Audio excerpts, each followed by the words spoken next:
One.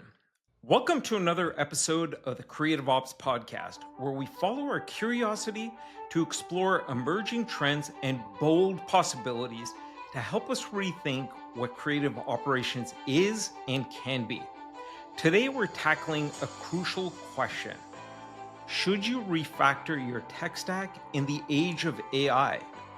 Our guest today is Jarrod Gingras, Managing Director and Analyst at Real Story Group. He brings over 17 years of expertise in guiding organizations through the complexities of marketing and creative technologies.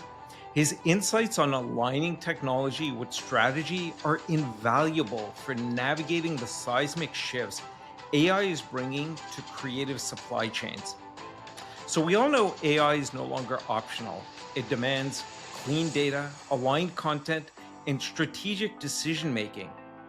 Jarrod's going to walk us through the essential building blocks, content, data, decisions, and reveal how they combine with AI to create seamless or can create seamless omni-channel experiences and always on creative loops.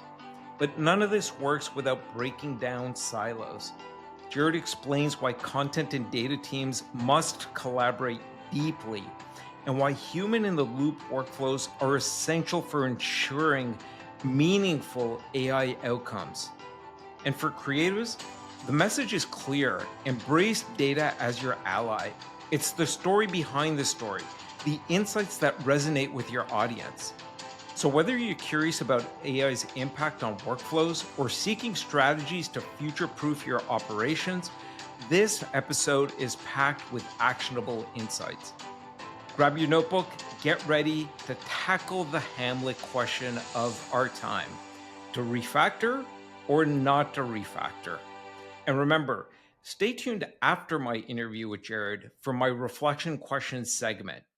Prompts to spark meaningful discussions with your team and challenge your own thinking. Jarrod Gingras, welcome to the Creative Ops Podcast. Thank you, Nish. Happy to be here. Thanks for having me.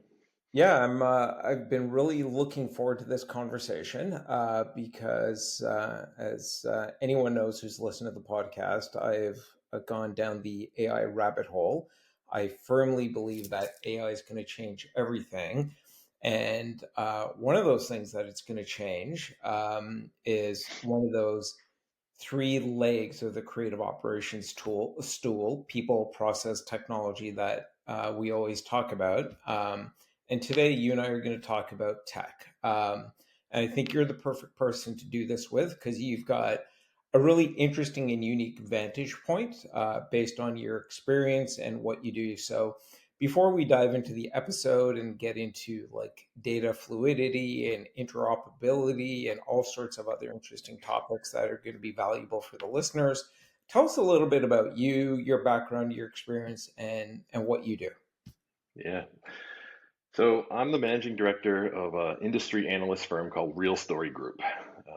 Sometimes we call ourselves a non-traditional analyst firms. There are a lot of analyst firms out there, but we think we're different in some really important ways. And some of the most important differences is, our focus area. We focus on what we sometimes call the anchor stores of your MarTech mall, right? We all know there's tons of technologies out there. I'm not saying I'm an expert in all these technologies, but what we try to help our clients deal with is finding the right anchor stores to make up your MarTech stack, the right anchor technologies as it relates to content, data, and decisioning. Okay, so I mentioned content, data, and decisioning. I'm probably going to bring that up 16 more times in the course of this conversation, but in my world, content, data, and decisions are the building blocks of any experience. So if we're providing tools for our marketers and the right tools for our marketers, you got to get your content, your data, and your decisioning rules in place and managed in a proper way. So that's our focus area. That's all we do. The other way I'd say we're different than some traditional analyst firms, and maybe the most important way, is our business model. So we're following about 150 to 200 different vendors at any given time, but we do not work for software vendors in any way. So what that means is we don't advise software vendors on their product strategy. We don't write white papers for them. We don't speak at their conferences, take meals, travel, dinner, anything like that from software vendors. We exist solely to sit on the buyer side of the table to help our clients make the right decision for what they're trying to do. Nish, you've been doing this a long time, just as I have, and nothing pains me more than hearing vendors at conferences or on webinars or in their sales pitches saying that they're good at everything. That's just not fundamentally true. They're good Yeah. at something, but they're not good at everything. And our goal is to kind of play matchmaker in many cases to help our clients find the technology solution and the partner behind that technology that's the right fit for what they're trying to do so that they can achieve their unique goals. Yeah, I've always loved what you and the team at Real Story Group do because you do come at it from the buyer side. And while you don't formally work with vendors, you do end up benefiting them because I think vendors, um, and I think there's a new crop of tech vendors who think very differently about the sales process. So less sort of like Shooter McGavin, fog and haze sales demo. And if you have budget, we have features that will solve your problems. And more, they have a very specific point of view about the market, the problems today, the problems tomorrow, and how they've designed their solution. But there's still like way too many vendors that are in that world of like, again, if you have budget, we have a product for you. And I think your approach of working with the buyers, and I like that word you use, matchmaker. You end up benefiting the vendors as well because there's nothing worse than being on the vendor side, which I have been at previous points in my career, and somebody buys something that's not the right fit because you're just Right. creating downstream problems. To use the matchmaker relationship analogy, you're basically just like setting yourself up for a divorce at some point. And that's just going to be messy and painful, and nobody wins in that scenario. So, love Yeah. what No, you guys do. it's certainly not my intention to help the vendors. Where we kind of trying to draw a hard line there, but you're right. And even privately, vendors have come to me and say, "Hey, your process is different. It's more work for us. You make us jump through a few more hoops, but at the end of the day, we have better relationships with the projects we win, because it is a good fit. We truly understood what they were actually looking for so that we could cater our solution to solve that problem. So, a few years back, my colleague Tony and I, we wrote a book called The Right Way to Select Technology. That's really a kind of through the traditional procurement process up in the air. It's really based in a design thinking methodology, which I think you'll appreciate. But it's it's one where you're not just taking a bunch of requirements and throwing them over the wall and hoping that the vendors are going to be able to figure this out, right? You've really had some empathy with the people who are living and breathing the challenges they're trying to fix on a day-to-day basis. You're putting that into some narrative use cases that truly paint a picture of a future way of working without prescribing a solution, of course. And you're communicating better with a set of vendors to say, hey, this is what we're trying to solve. Come tell us how you can solve it. I love that. I didn't realize you guys wrote a book, so I'll have Yeah. to look that up on Amazon. Love the design thinking approach to that. And maybe as a segue into what we're going to talk about today, because I can't help but the whole world to me is Lego blocks. We should maybe think about turning that book into a custom GPT so that people that don't want to read the book can just sort of go through a Q&A process with ChatGPT based on the teachings in your book and get better at buying technology because most people are horrible at evaluating their own needs and then evaluating technologies that are available and finding the right solution for themselves. Nish, you bring up a great point. It's something we're definitely experimenting with all our research, including our book. I probably should have mentioned this at the outset. Everything that we do is based in research, right? We're following about 8 different marketplaces, aligning with those anchor stores of your technology stack, as I mentioned. But everything that we do is based in this kind of consumer reports model of really figuring out where these technologies are a good fit and where they're not such a good fit, right? And so we produce tons of research. And over the years, we've gone through our own digital transformation where we used to take pride back 20 years ago when we were writing our first content management system reports and digital asset management industry reports where we would say, hey, we have this book for you to buy. It's this thick, and that was like a thing of pride from our analyst perspective. And now no one wants to read that analyst report. They just say, give me the answer. I just want the answer, right? And so we've had to transition over the years. We've built tools in our subscription model, like a shortlist builder based on the information you tell us is important to you, or vendor comparison tools. Like for this use case, tell me which one is better suited for that, and versus A versus B versus C versus D and that kind of thing. So we've had to do that, but now with the advent of AI, which I'm sure we'll talk about more, it's give me the answer my question and dig deep on that question and keep evolving that question and give me the answers that are going to help me make a decision in my enterprise. And that's exciting, but it's scary too for someone in the content business, like we all are, I'm sure. And we're no different than anyone else there. We're all trying to figure this out. Yeah, that's awesome. All right, so yeah, we should definitely talk about that offline. I got some ideas, but let's dig into today's topic. Sure. So I believe AI is going to change everything. I really want to dig into, what are some of the things that creative operations leaders, in-house agency leaders, even some of the marketing ops folks that listen to this podcast should be thinking about. And I want to split our conversation into two parts, if I could. One is just sort of talking about maybe some of the, what's not going to change in the way people should be approaching technology, what is going to change. And we'll sort of get into some nerd terms like data fluidity or data liquidity, interoperability, and things like that. And then in the second part, I'd like to talk about some of the people and human parts of this, the Yeah. organizational parts, because better than anybody else, and I've been on both sides of the equation, like the vendor side, the buyer side. Technology is just a set of features. Technology doesn't have an opinion.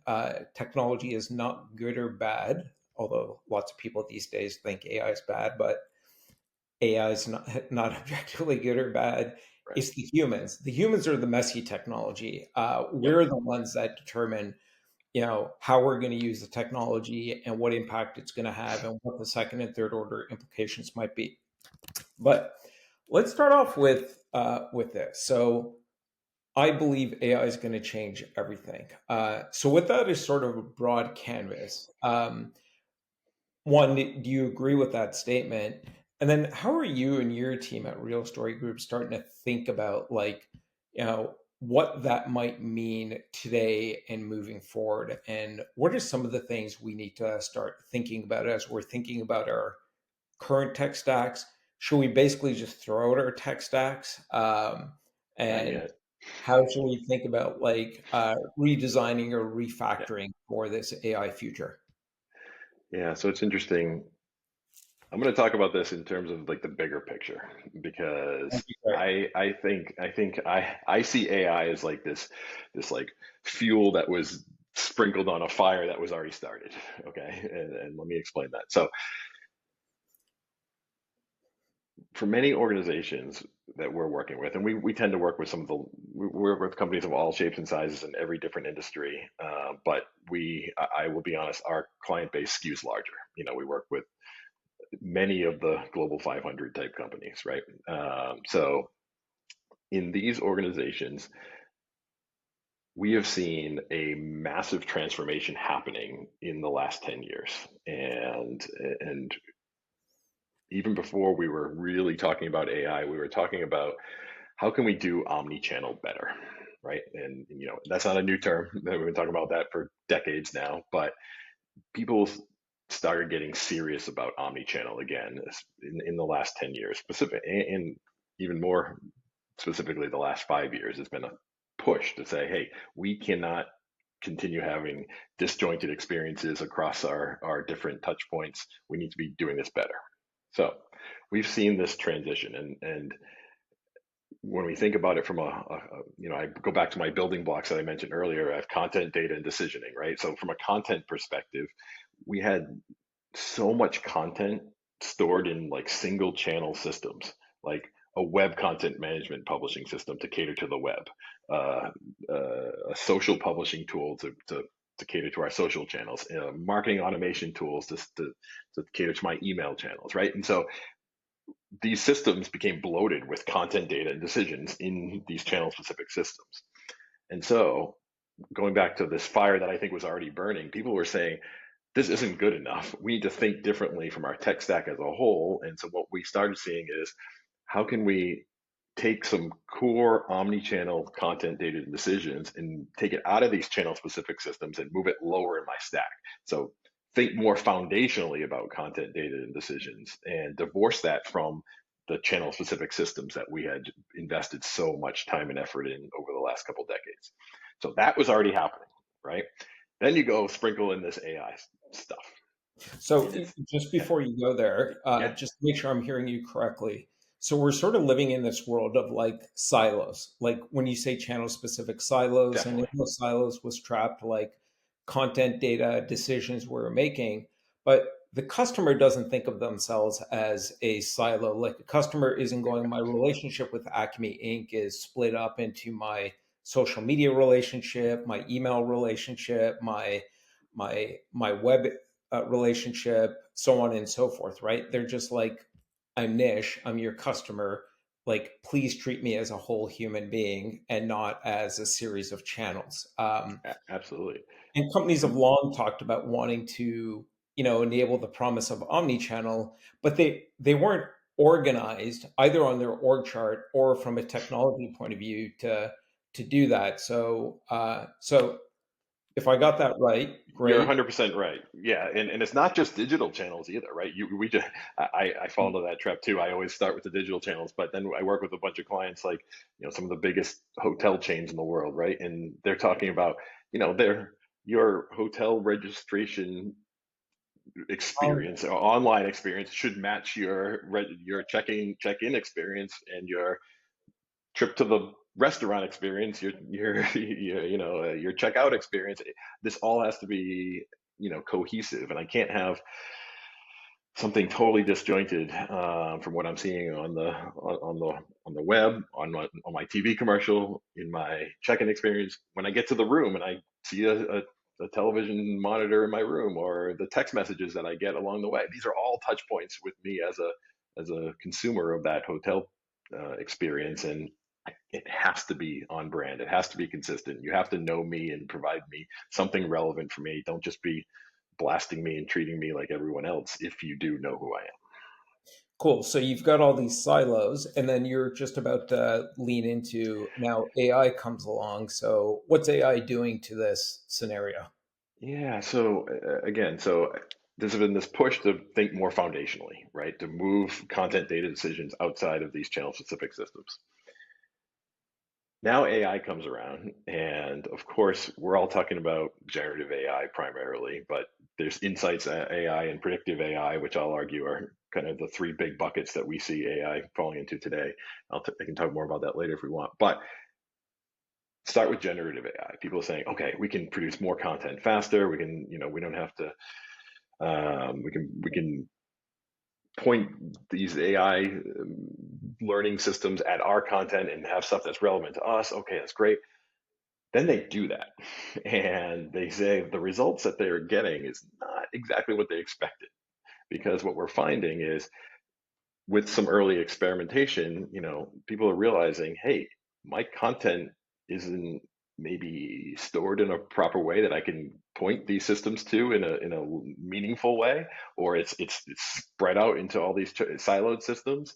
I need to think more foundationally again, to actually point it at something, or it's shining a light on maybe my content isn't good enough, maybe isn't stored in the right granularity to actually take advantage of these AI systems, or maybe the metadata associated with my content isn't good enough, and it's misinforming these AI engines.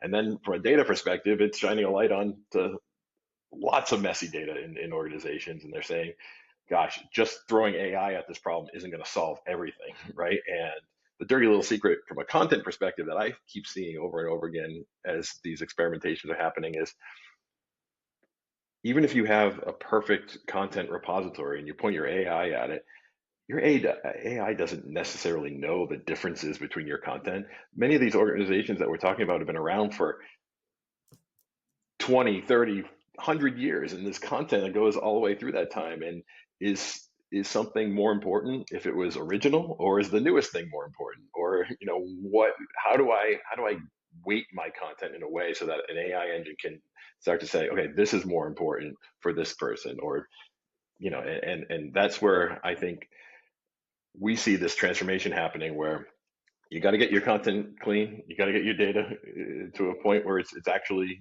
telling us something, and then your content and data need to start getting closer so that you can start providing data value to content. And that's a big shift, right? And that's a big different way of thinking, that our organizations are going through. And it's the clients that we have seen that are further along on that journey that I talked about, that from thinking more foundationally in their enterprise about data and content and decisions, those are the companies that are better poised to take advantage of AI today. We're finding that the ones who are not as far along in that journey are really struggling.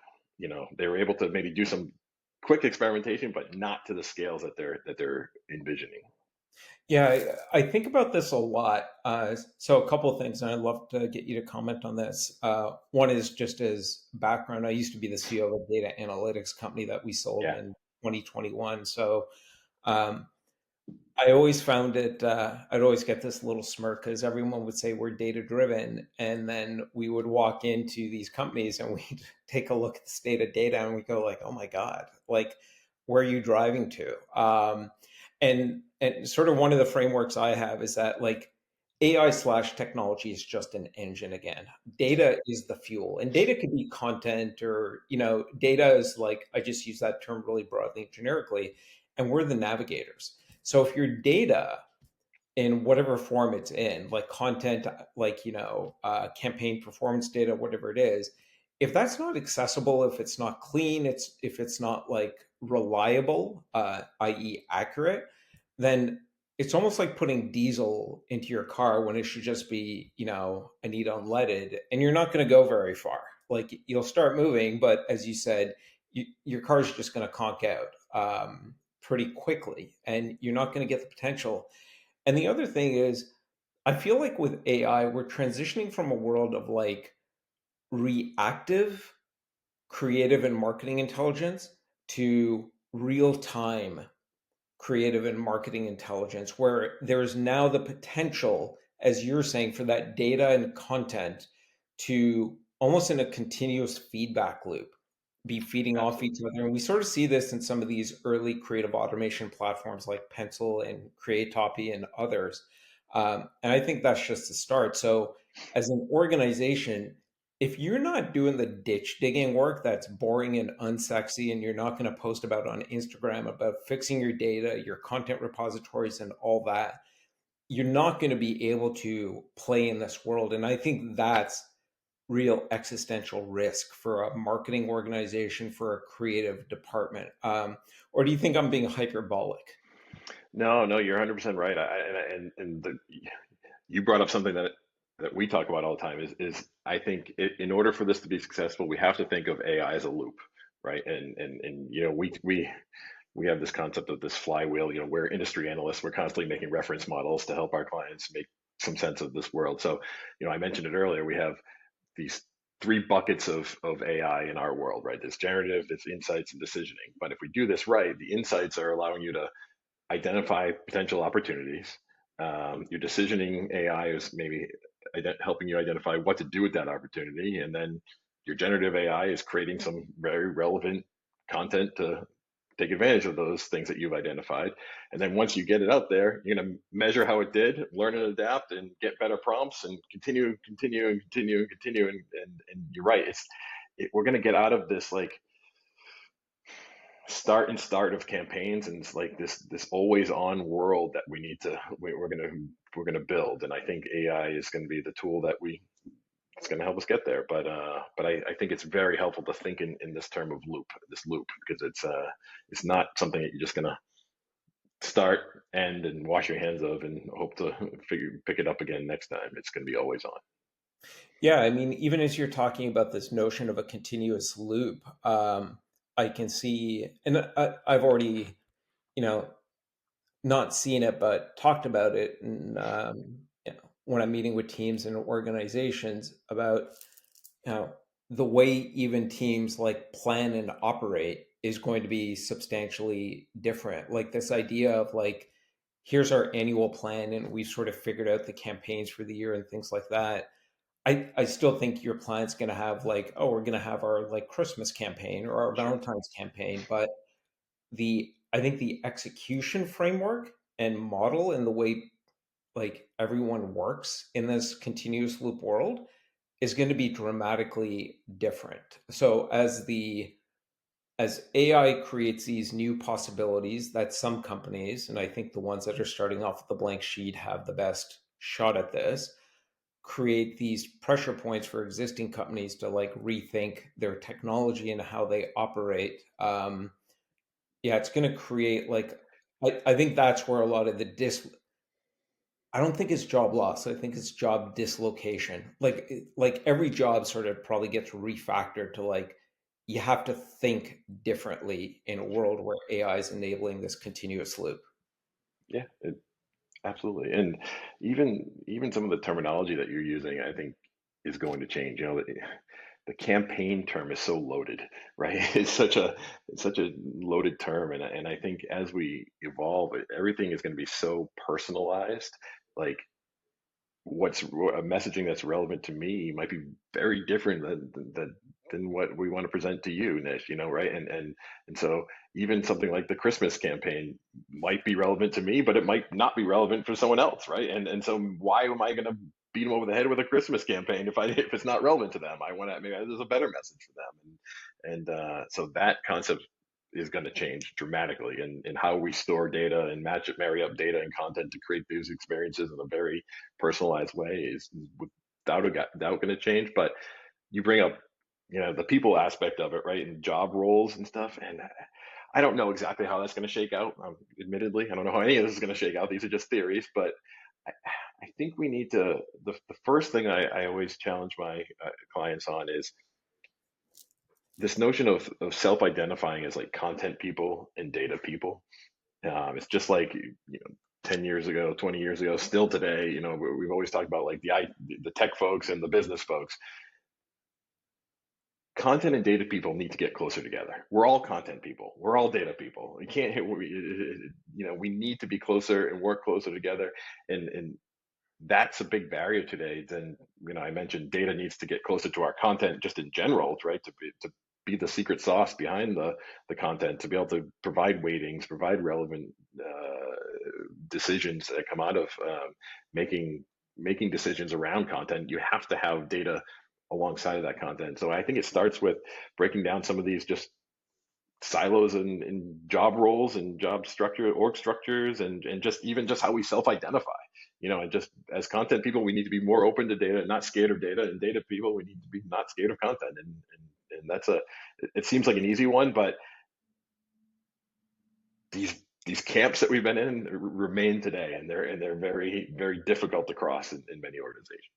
Yeah, I want to get more into the people aspect and like job dislocation and refactoring, but Yeah, comment and hopefully we'll come back to it. Is I did an episode recently with John Pagano from Nickelodeon, sure. and we ended up his team, thanks to his leadership, really leverages data as part of their creative process, and Yeah, um, you know it was almost a throwaway line I put out there, but we ended up anchoring on it. Is like data is a conversation with the audience when they're not in the room, and to me, like especially for the content folks, like you're talking about the creatives, not embracing data is almost like if your tool of choice is Photoshop or Final Cut Pro or whatever it is, and they came out like with 10 new features, like a new brushstroke or something like that, and you didn't learn it, that is what I think not embracing data is. If you're a creative or a content creator, is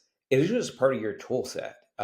You need to have it, and it's yeah. just not today in this world of AI. This has been true for a very, very long time. So, yeah, I mean, a lot of this blending is in the process of happening. But um, sort of want to talk a bit more about the tech stack, and I'm going to have a couple of um, one, maybe two sort of controversial questions I want to get your take on, Sure. and then we'll sort of like go into what I'll call my Hamlet question to refactor or not to refactor your tech stack. So let's start off with this idea of you know today's interfaces of all these tech tools, like they're very much like um, it's an it's an interface I interact with, and basically most applications are just a series of forms, smart forms, hopefully well-designed forms where I'm inputting information so that I and others across a process are able to also input information, extract information as part of a defined process to achieve some sort of deterministic outcome. But in this world of AI, are we moving to something called intelligence centric, where I don't know about you, but today with ChatGPT, I don't write to it very much anymore. I'm talking to it all the time. I think I talk to ChatGPT more than my girlfriend, so hopefully she doesn't listen to this and gets upset about it. But I'm talking to it constantly, and are we moving, like, just from an interface point of view and the way we interact with quote unquote applications, is that world changing, and what are some of the implications of that? Yeah, it's definitely changing, right? So I'm going back to kind of we as analyst firms, we put together frameworks. That's a big part of what we do.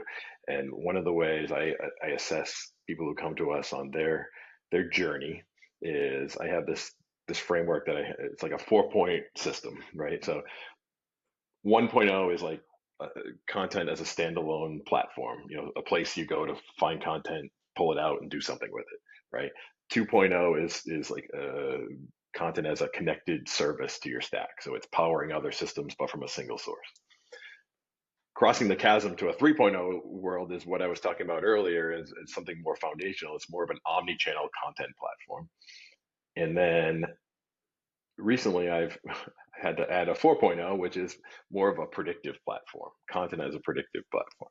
Now, when we get to that predictive stage, I agree. I don't think there's going to be necessarily an interface that we go to ask a question of our system, and with the expectation that we're going to find something that we know exists in that system, right?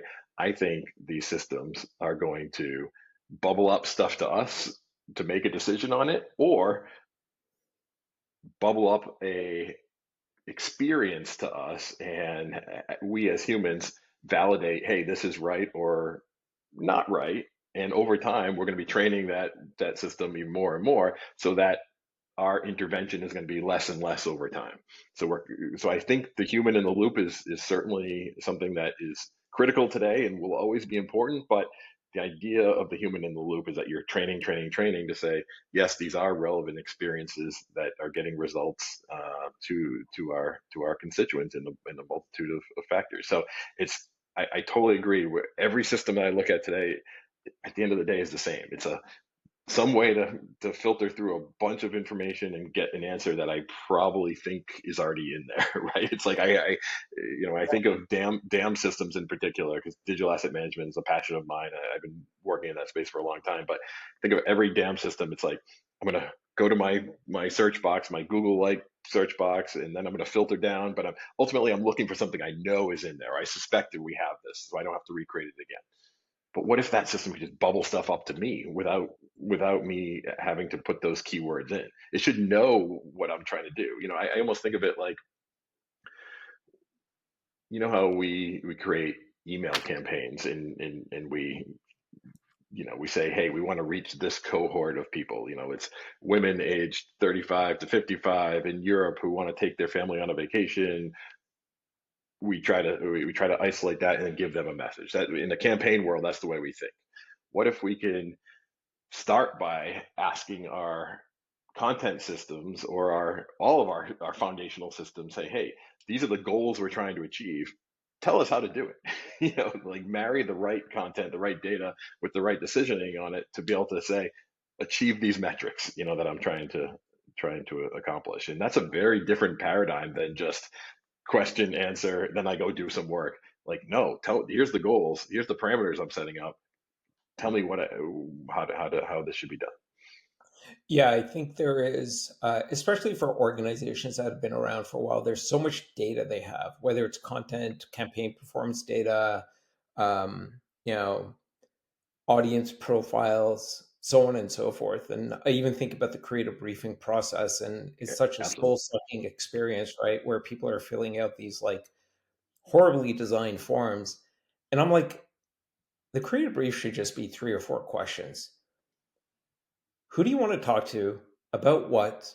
What part of the funnel are you trying to affect? And what is the outcome that you want? Yep.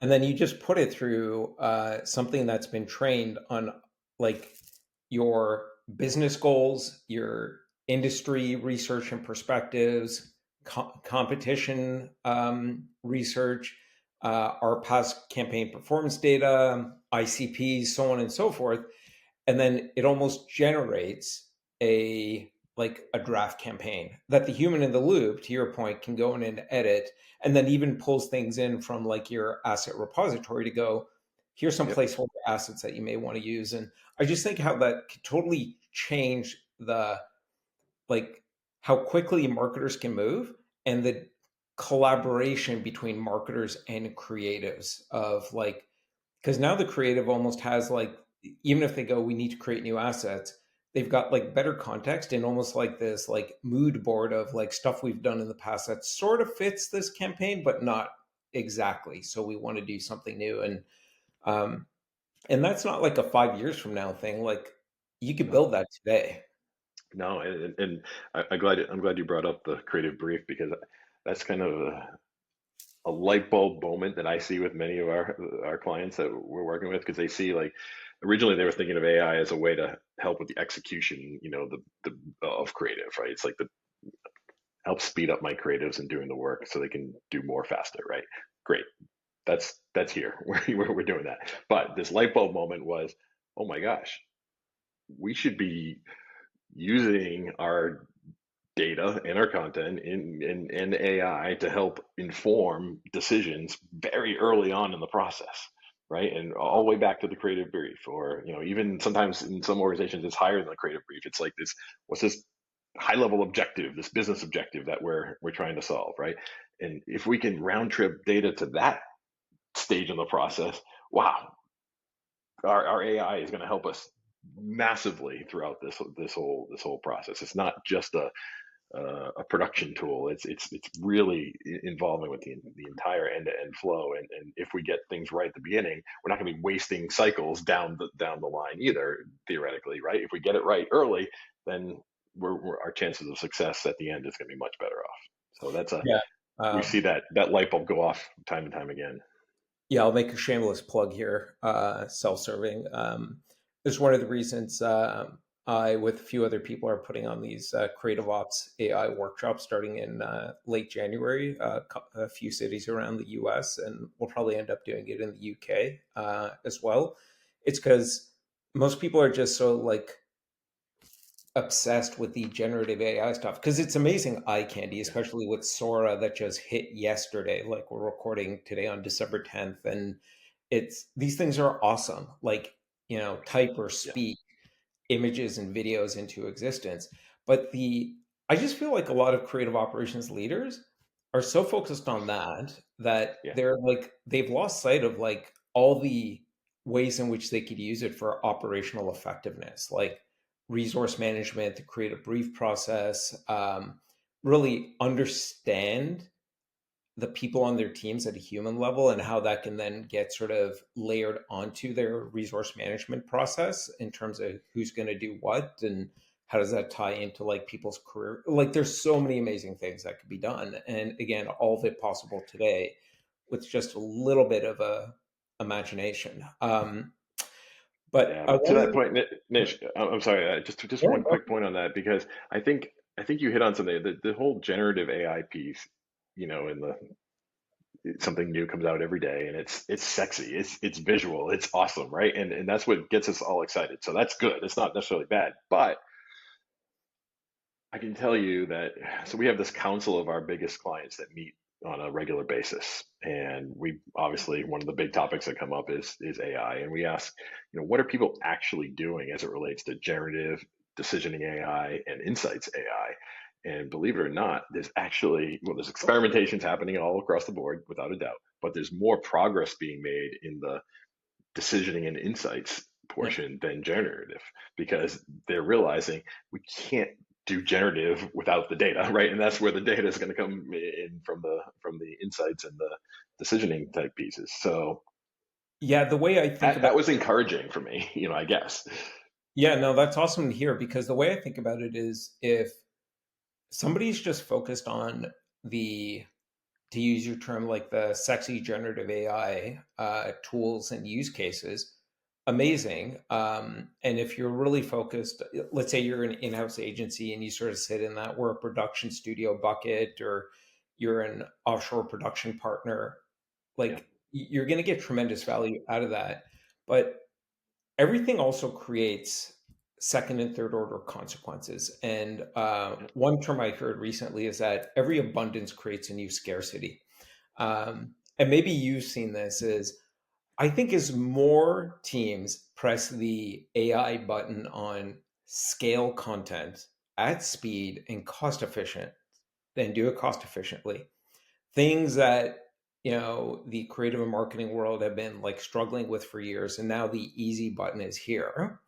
Um, I think we're just creating this tsunami of content and really just like a just a bunch of commoditized crap. And we've already seen it in the audience data, like they're tuning the content out. So I think the scarcity it creates is the need for more real storytelling, for impact, for like emotional resonance, because ultimately that's the job of marketing and creative, is to you know like really like pierce through the noise, develop a relationship with the individual, in like sort of create some sort of connection with them, some emotion, so they take some sort of action. And I think often we forget that. Like this is an emotional exercise. Like business itself is an emotional exercise, and certainly marketing and creative is like the tip of the spear of that. And I think like like AI for insights, AI for decisions, if you don't have that and you are not strong on that, whatever you do with generative AI, there's a pretty high risk and probability that's just going to be noise. Yeah. Yeah. 100%. And and then I hate to take it here, but this is this is where I always go when I'm making a case. We work with a lot of organizations in highly regulated industries, right? And more content faster is not always better, right? Right? And it's got to be the right content, more of the right content faster and more accurate. That is critical for those industries. You can't make mistakes. You've got to be getting it right. Otherwise, the content management problem gets exacerbated with more content. You can't lose sight of managing content in an enterprise, right? And especially it's getting exposed in some highly regulated industries, and before some others because that's where the light is shined. Um, but yeah, but so I guess my message there is more faster isn't always better. We got to get this right.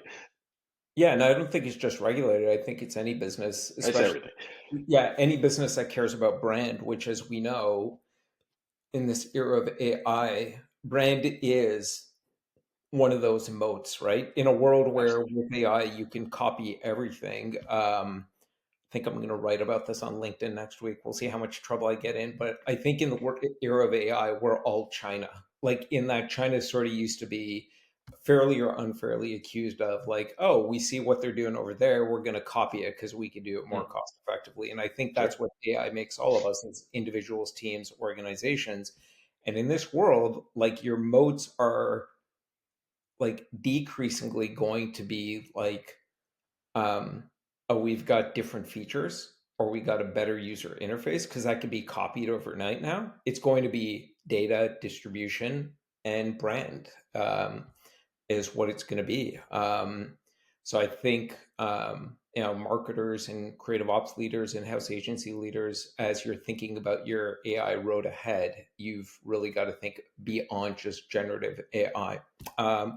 So before we get to the Hamlet question, I want to ask you. I want to ask you a question that, um, you and I were both recently at a creative tech conference. It was paired with the Henry Stewart Digital Asset Management Conference, and you've often spoken at and been a keynote speaker there Yep.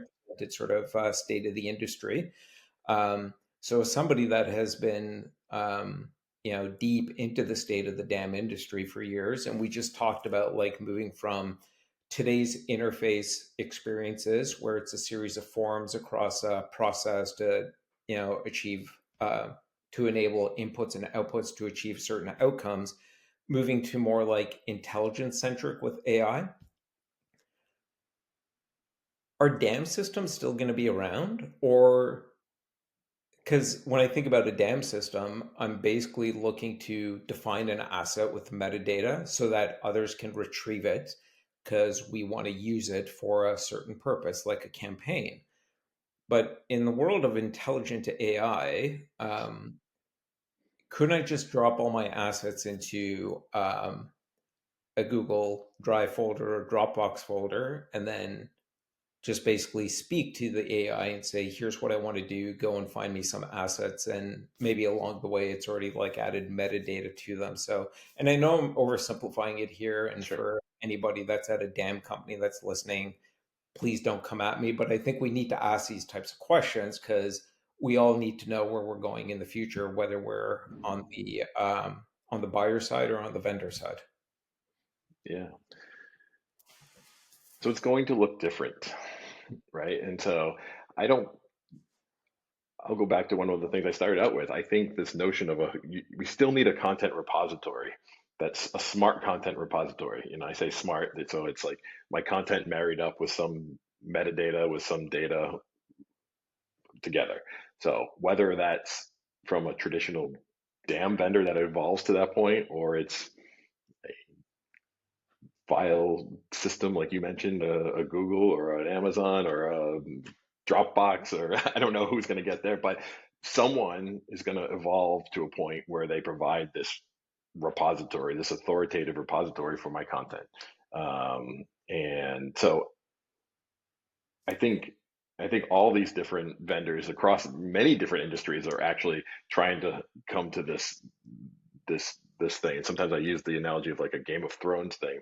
I would always talk about it like, who wants to be your omni-channel content platform, right? And there was the DAM vendors are certainly marching on the castle. There's the CRM vendors who's marching on the castle. There's the headless CMS vendors are marching.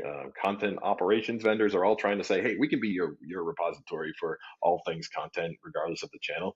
And I don't know who's going to win necessarily, but there are some high-end dams that were fundamentally built with this concept in mind, this concept of being able to manage content in a granular way, marry it up with some sophisticated data, and manage some sophisticated relationships between content so that we can be more nimble in how we build those experiences that we're talking about. So instead of thinking about just storing the final experience in my repository, I'm thinking about storing the building blocks in some really logical ways so I can be nimble to create those experiences based on the data that is coming in. And I think that's where when I always talk about my Game of Thrones analogy, I think that some of the high end dam vendors are actually in the best position to get there. They're like they've solved the one tough nut to crack, which is always video and time based assets. That's always a tricky concept for any content management type system. The dam vendors kind of solved that to a certain extent, and on top of that, they figured out how to create some very sophisticated relationships between content and manage those relationships. Parts and holes and all the different associated factors that come in when you start to have those relationships. And because of that, I think they have a head start. And so I don't know, again, I don't know who's going to win out in the end, but in my experiences, the companies that are thinking about this concept and are really pushing the envelope to this concept, they're inevitably going with some of the higher end dam vendors to try to help them get there. Now, again, no one's solved it completely.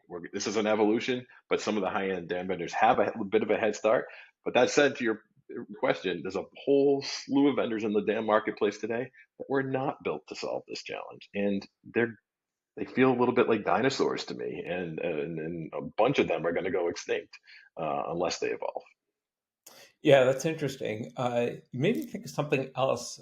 Just curious about, because it's been a minute since I've gone and just sort of like looked at some of the usual suspects in the dam world. Do you see a lot of them, like, are they integrating some of these generative AI capabilities, like so that within the dam it could train on the brand assets, and um, so are they doing that? And then are you seeing like because like when I use tools like Midjourney and Yeah. others, it's like constant prompting back and forth before I get to the final. So I wonder if this is going to create, or perhaps already has, like an interesting like versioning conundrum as well.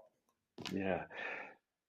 So the short answer is, of course, yes, they all have some AI story, and this is maybe one of the biggest challenges that I'm seeing today in our enterprise clients, where everyone's excited about DAM, every vendor is excited about DAM, every vendor has a DAM has an AI feat. I'm sorry, I'm using DAM instead of AI.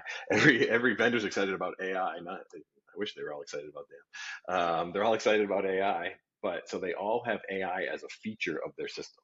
Every single one of them. They all have an AI story. And this is not just DAM vendors. This is every single technology vendor that is in your stack. They all have a feature.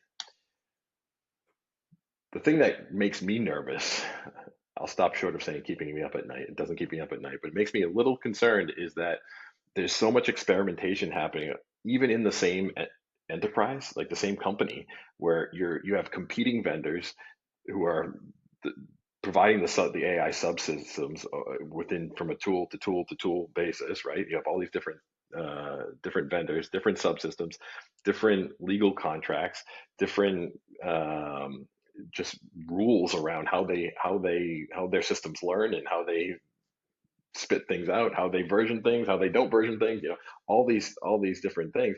And so getting back to that notion of, hey, we're all trying to achieve on-brand omni-channel experiences, we're starting to create more silos even in our stacks again, right? Because we're thinking about AI as a feature, not as a foundational service to my enterprise. And so, we talk about content, data, and decisions as foundational elements. Yeah, my message to our clients today is we need to start thinking about AI as a foundational service too, right? You have to think foundationally. You can't think about it as a channel specific thing or even a technology specific thing. It has to be foundational, and the organizations that are able to put those foundational systems in place are the ones that are going to achieve their goals faster than the others. The others will get there, but it's going to take longer. Yeah, so now we come to our Hamlet question. And through this conversation, you've been talking about, you've used the word foundations quite a bit.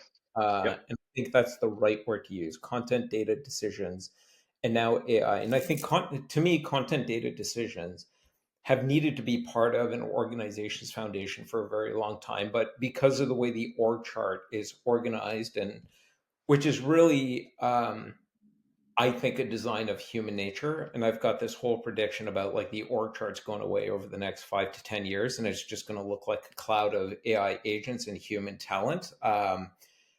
And those organizations are going to be able to move much more quickly around problems and opportunities. Yep.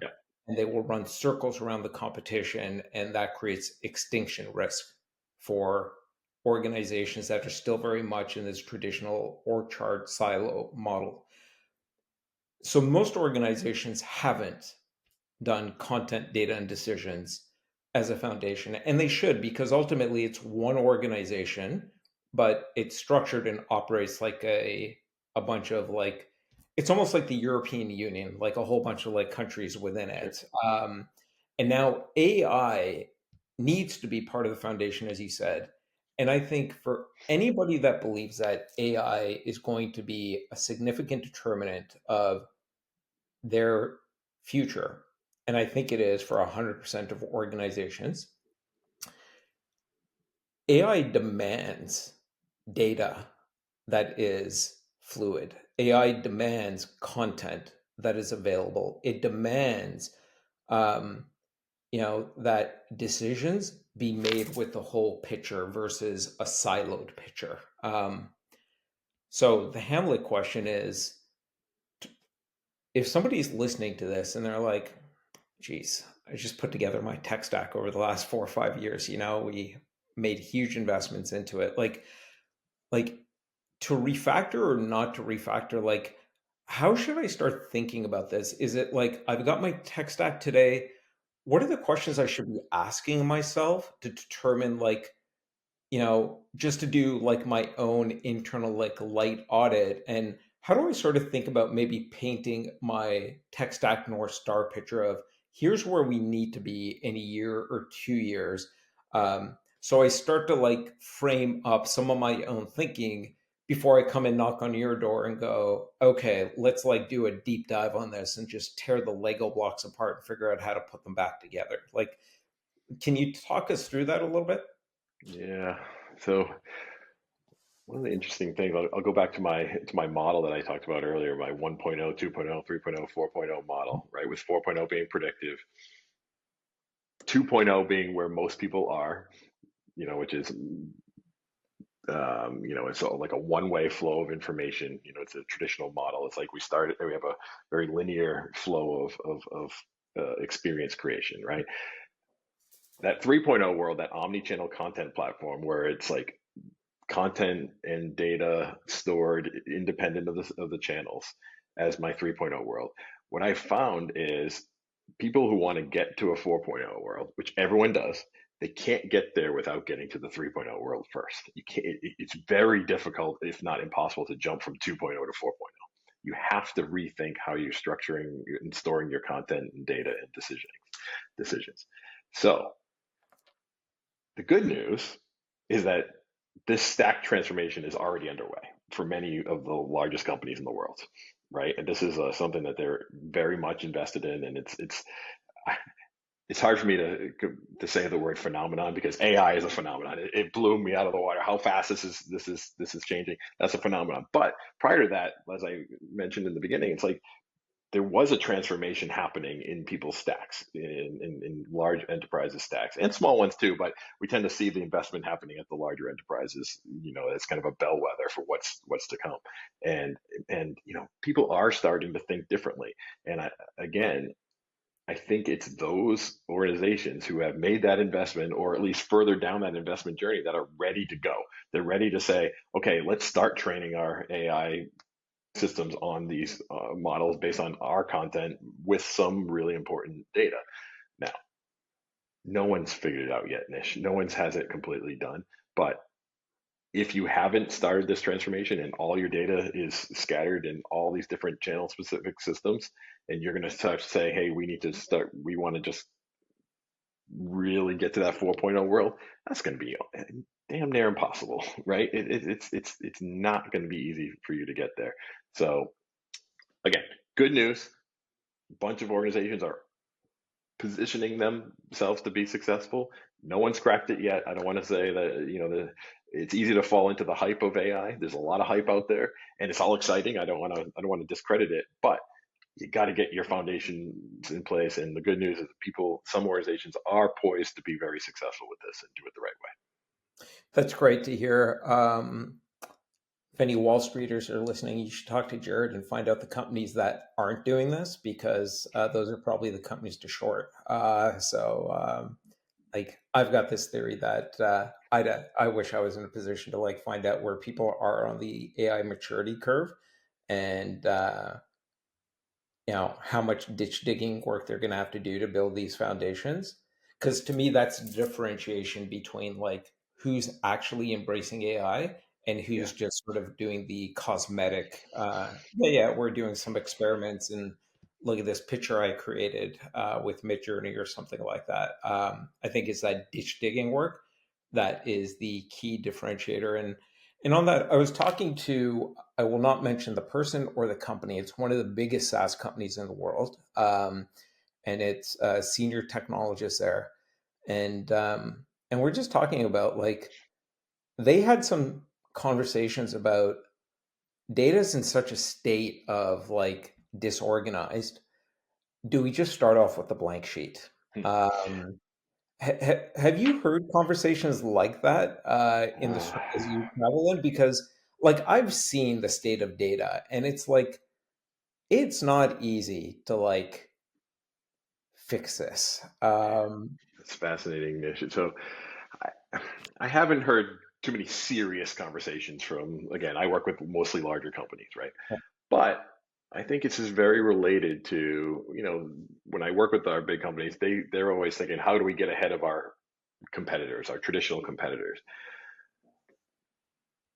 What I think is that their biggest threats are going to come from these smaller companies, these born digital companies who are starting from a blank slate and taking a new path at an old problem, right? And they're going to be able to, they might be able to get there faster than the traditional companies that are just, it takes so long to steer the ship, right? They're putting the foundations in place, but it takes so long to steer that ship and make that turn. So I think there's some real interesting threats coming to these larger companies from smaller ones who are able to start from scratch and not have to deal with that baggage that so many of these large companies have. And we've seen some.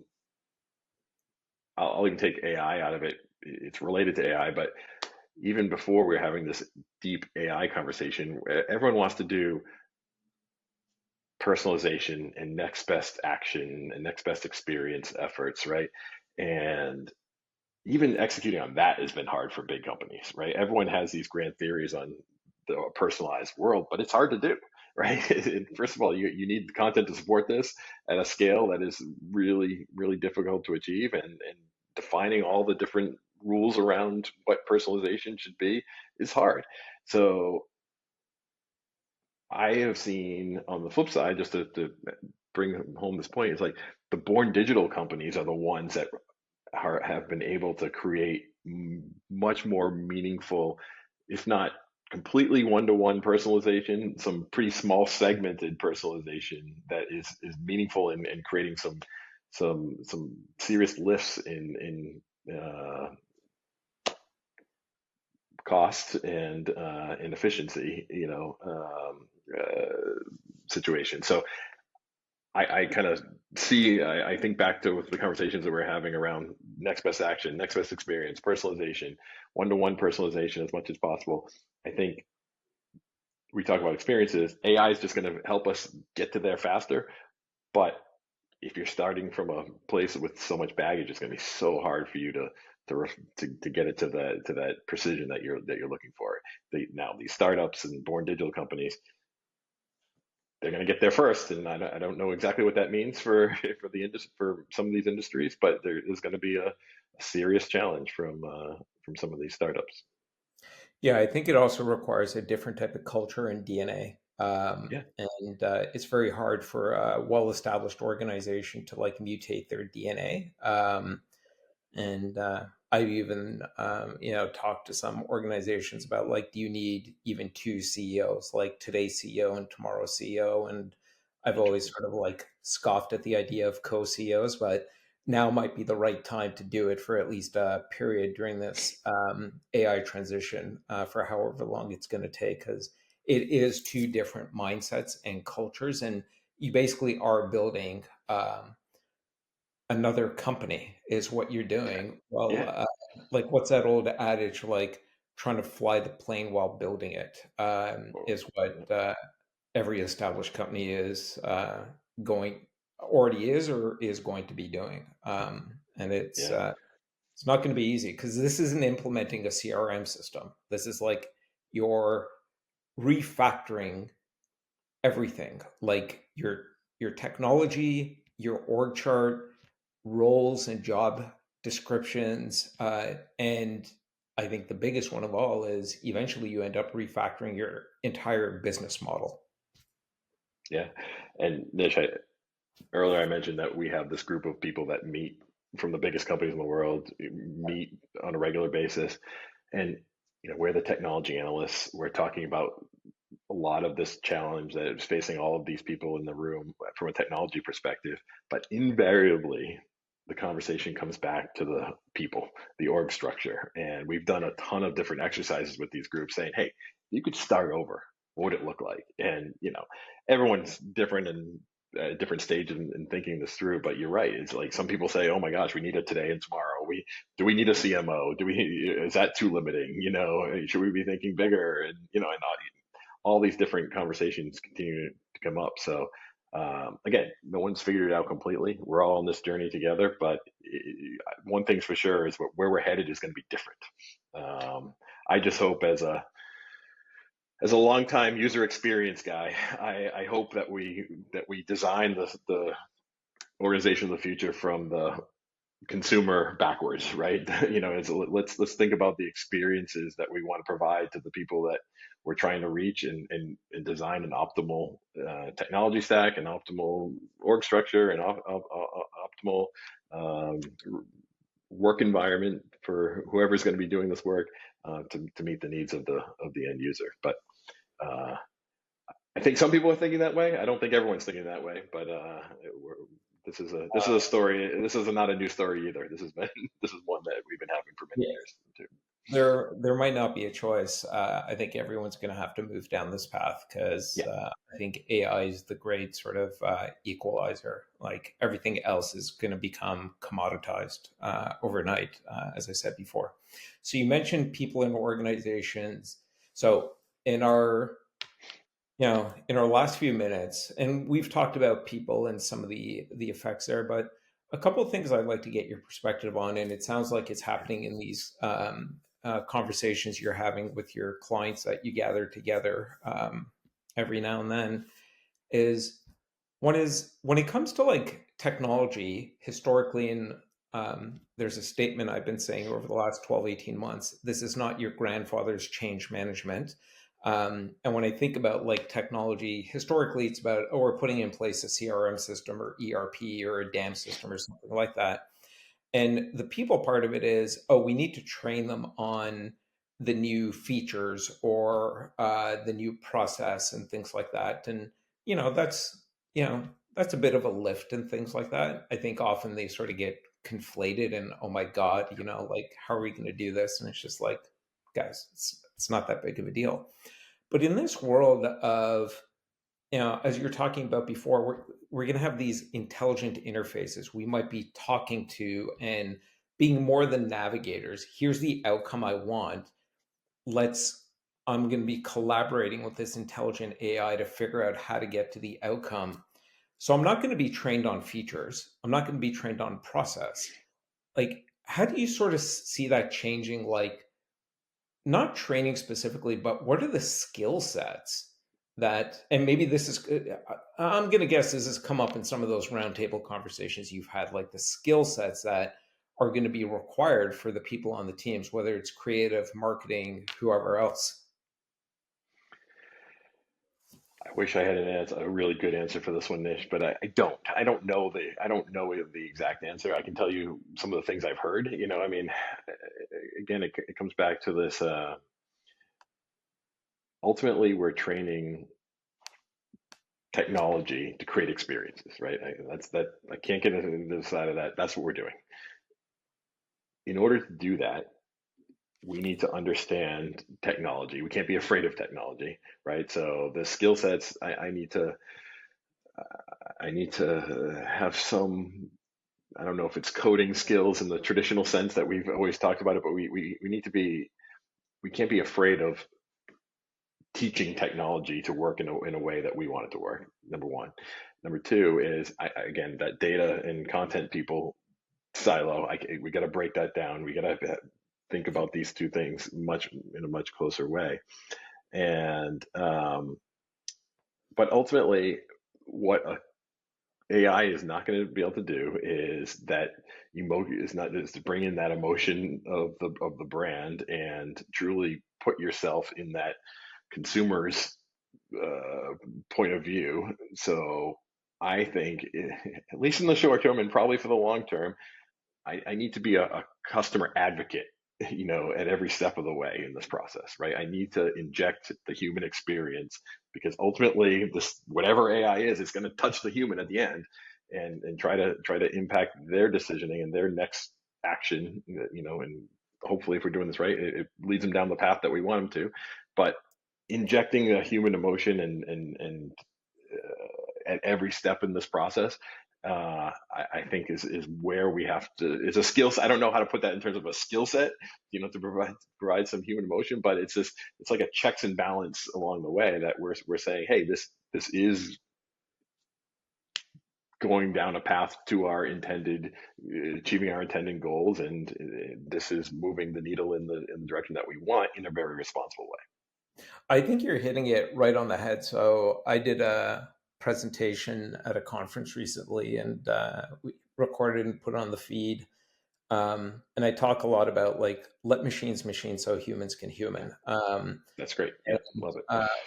one of the things I said in that presentation is people are afraid we're AI is going to come in and we're going to become half machine. And I'm like, no, we've already become half machine in the productized work we do and these increasingly smaller boxes on the org chart that we inhabit. Like Yeah, your job is very defined, like step by step, which is basically pre-algorithm, is what most white collar professionals do today. And I think the opportunity here is to invite AI and let it do the machine work so that we could do the human work. There's a gap though. I think one of the skill sets we're going to have to retrain for is how to be human. We even see these studies coming out going AI is more empathetic than doctors. And I'm like, of course, because doctors have also been told to like operate like machines as opposed to humans. And it's not because they're bad or we're bad in the way we've designed organizations and jobs. It's just what was needed. It's almost like we were getting things ready for the machines and now we get to go back to being humans, but there's going to be there's a gap there, as I said, and we're going to have to like I think retrain people on how to be human, because I think you're right.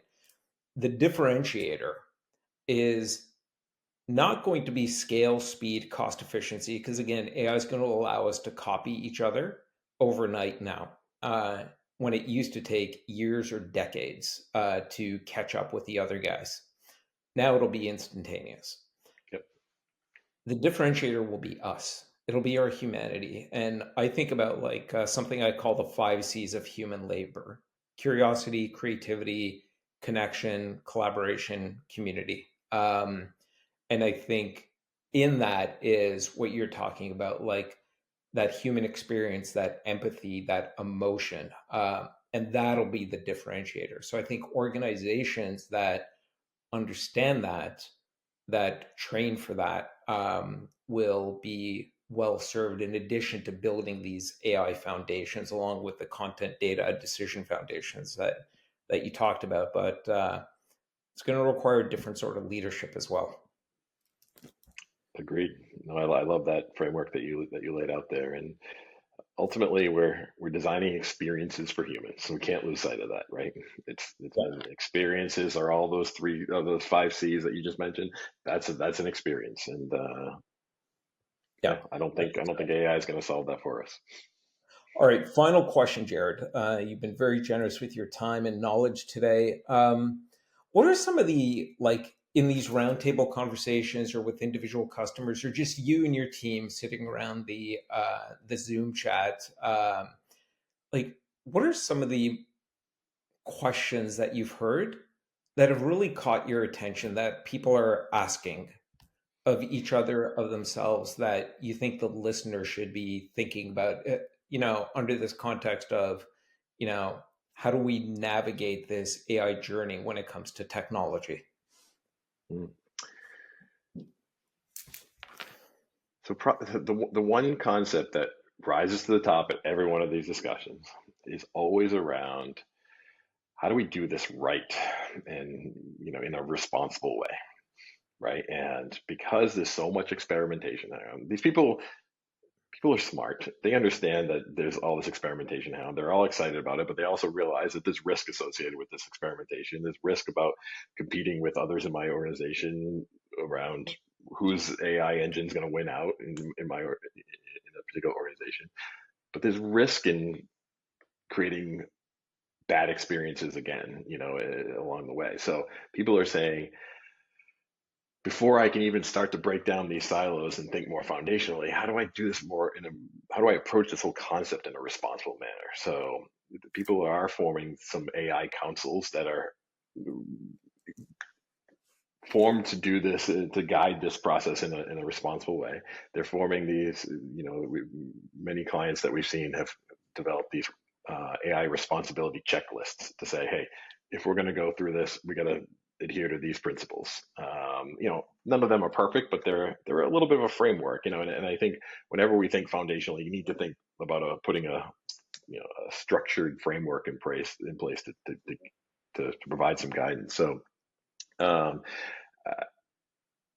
people are scared in many cases. I use that term a little lightly because this is scary. Things are changing so fast, and I think some people are seeing this as an opportunity, and it is an opportunity for people. And coming from the dam space, I think it's a great opportunity to say, hey, we need to train our AI systems on content. We own the content. That's great. Let's now marry that up with data and decisions and really do this right.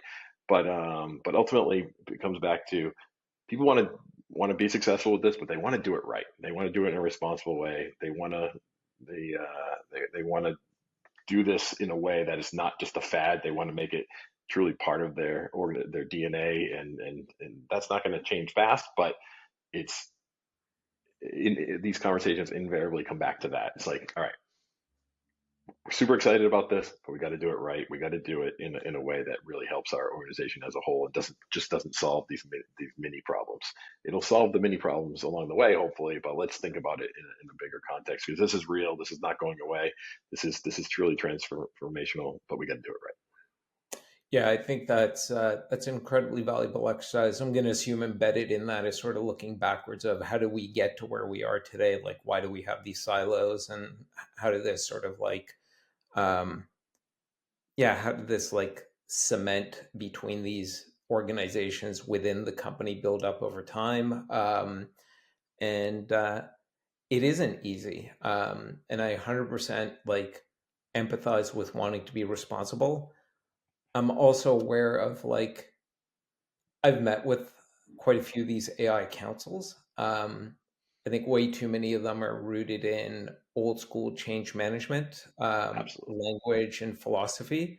Um, and I think that's good as a way of building AI muscle and starting to like take one step after another.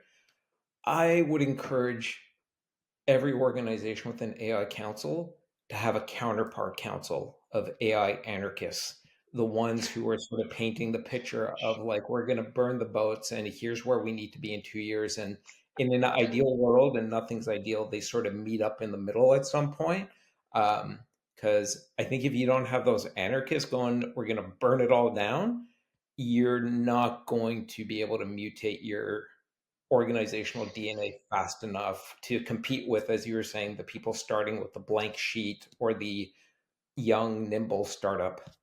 Yeah, and experimentation should not be frowned upon, is I think what you're ultimately getting at. You have to have that, right? And I go back to my analogy I used in the beginning of the technology stack mall, the Martech mall, if you will, right? You have your anchor stores if we do this right, but you're going to have your specialty stores as well. The things that are targeted to specific channels. You're always going to have those kind of technologies in the house, but you need those kiosks too, right? You need those things that are going to come in and try some big idea out, and some of them are going to go away and not make it, but other ones are going to turn into anchor stores down the road, right? Because they are foundational. And so when I talk about the tech stack of the now and of the future, it's the ones that have put these levels in place and allowed for experimentation, but also pulling from some foundational building blocks along the way. And I think those are the organizations that are going to be the most successful with whatever is coming next, because we don't know what's next, right? We're putting this AI label on it, but that means a lot of different things, but none of us know what's going to come out tomorrow, let alone next week, next year, next 10 years. We don't know. But if we put these foundations in place and allow a culture for experimentation on top of that, I think those are the organizations that are going to be much more primed to be successful here. I love the idea of the kiosk, like the pop up, like wild and crazy Andy Warhol art store or something like that, and people are like, "My God, what is this?" Or but maybe it sparks something and it goes, "Oh wow, like this will actually, yeah, this is good. It'll work." All right, Jarrod, thank you so much for joining us today. This has been like fascinating. I would definitely love to do this with you on the regular because the tech is changing so quickly. What people are doing out there is evolving. So we would love to have you back on the podcast, maybe once a quarter or something, and just sort of Yeah. get us all caught up on what's going on out there. But before we wrap up today, tell folks how they can get in touch with you, learn more about what you and your team at Real Story Group do. Yeah. Realstorygroup.com is the place to start. We're a pretty nimble company. You can contact me directly through there. Reach out on LinkedIn if anyone wants to connect. Happy to connect there as well. But you know, at its core, we exist to help people make better technology decisions. That's our reason for being.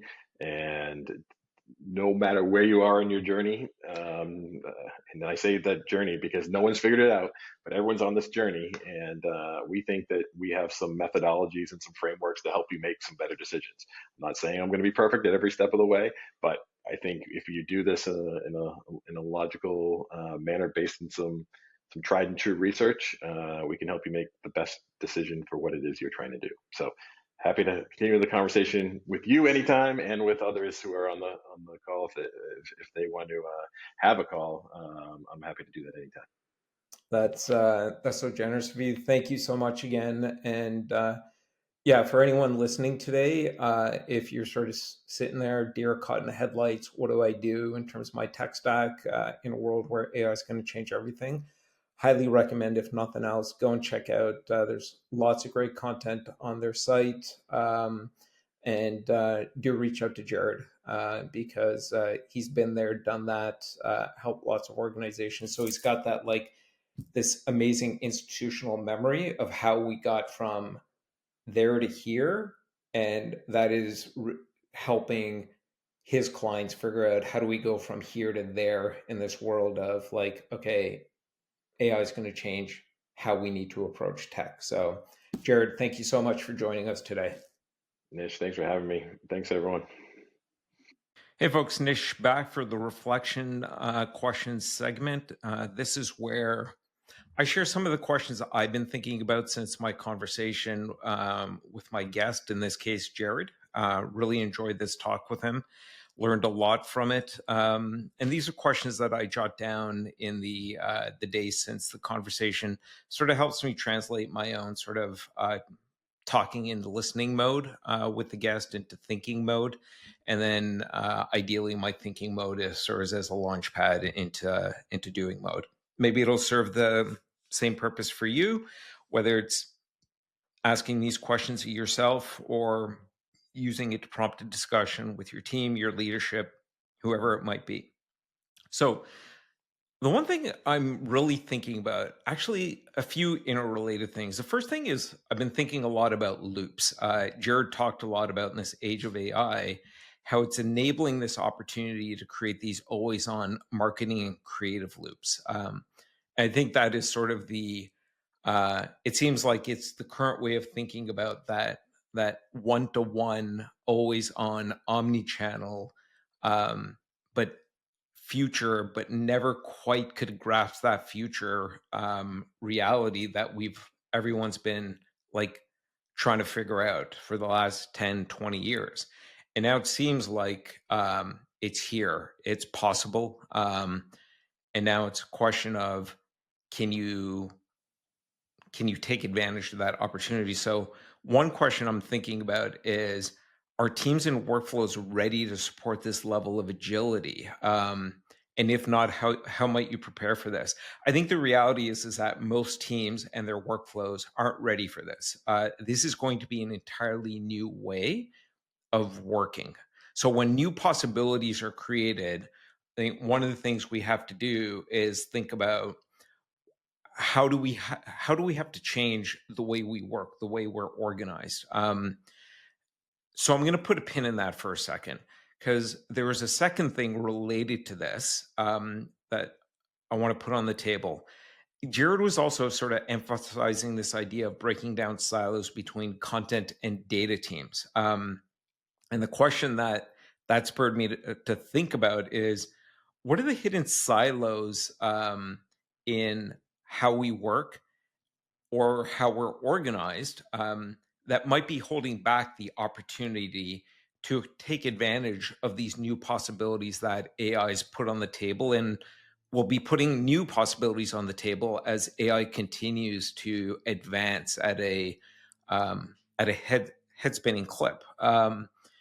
And if those silos are there, how do we think about, like, I don't know if dismantling is the right word, or dissolving them perhaps? And then let's put a pin in that too.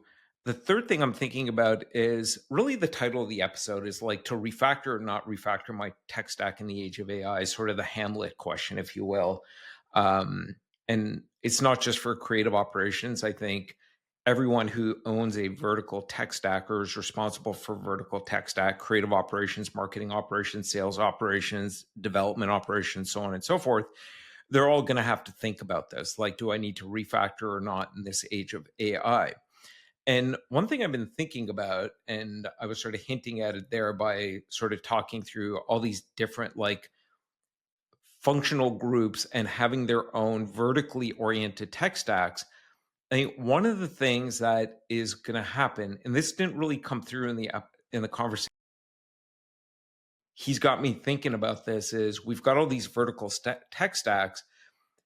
Is part of the refactoring question and answer to think about, like, do these vertical tech stacks almost become like the leaning tower of Pisa, and we need to push them over so they become horizontal tech stacks? Because to the idea of, like, breaking down silos between content and data teams, one of the reasons we have those silos is we're functionally organized on the org chart into silos, and then the tech stacks reinforce that. So if we're going to think about grabbing the possibility, the opportunity of always on marketing and creative loops, of being able to work in a much more agile way, being able to work in a way that is both valuable in terms of what we deliver to the customer and valuable for the business, I think the bigger meta question to be asking is, you know, how do we sort of just rethink entirely how we're organized? Do we start to tip over our tech stacks so they're not vertically oriented, but they're horizontally oriented? Does that naturally then lead to sort of that dissolvement? Is that a real word? Or dismantling of the silos between teams? Does it allow data to flow more freely across an organization? Because AI really needs data as its fuel, and isn't one of the possibilities, one of the opportunities with AI to work more as a cohesive organization? We know that the more data you give AI access to, the better answers or options it's going to give you as the human navigator of these AI tools. So I think the bigger meta question I'm asking, in addition to all those, is these are not easy things to do. Like, it's easy for me to say, hey, let's go from a vertical tech stack to one that's horizontally oriented. Let's start to think about redesigning how we're organized within the creative and marketing teams, but then organization wide. These are hard things to do. But I think the bigger thing to maybe think about and ask yourselves is, should we be getting into a room and doing some blank canvas thinking?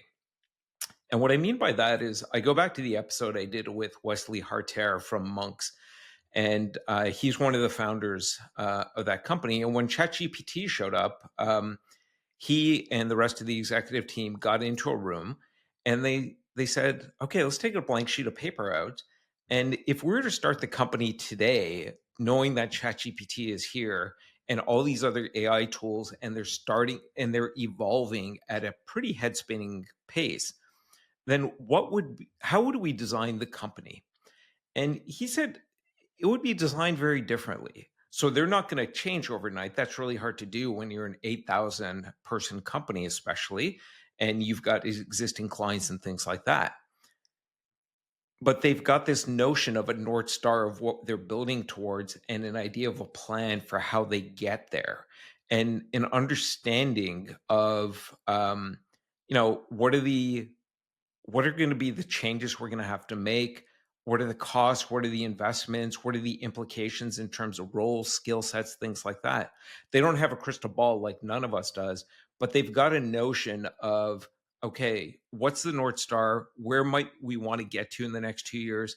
What is the first milestone on the way there? So they sort of set the North Star, work backwards, and then they move forward now to the first milestone.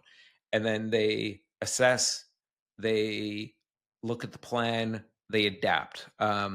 So that each milestone, they sort of look at the compass, they get a sense of the updated map and terrain and things like that. I think that's maybe the bigger question we should be asking ourselves is should we be going into a room and creating a North Star, taking out a blank sheet of paper and doing some blank canvas thinking of where might where should we be in a year, 2 years, 3 years? Or really, I guess what I'm saying is what is our North Star like? Let's call it 3 years out and make some assumptions about where AI is today, where it might be over the next couple of years, and create a North Star and then work backwards and then try and come up with sort of like big milestone chunks. It's going to be really hazy the closer you get to that North Star, but maybe with more specificity for the first milestone. But I think we need to start doing this because AI is creating all sorts of amazing possibilities and opportunities like these always on marketing and creative loops that Jared talked about. But we need to be engaging in this sort of, blank canvas North Star thinking to sort of get a sense of where might we be headed and then start to take steps. We think about how should I start thinking about redesigning or refactoring my tech stack? How do I start to think about like changing the way we're working?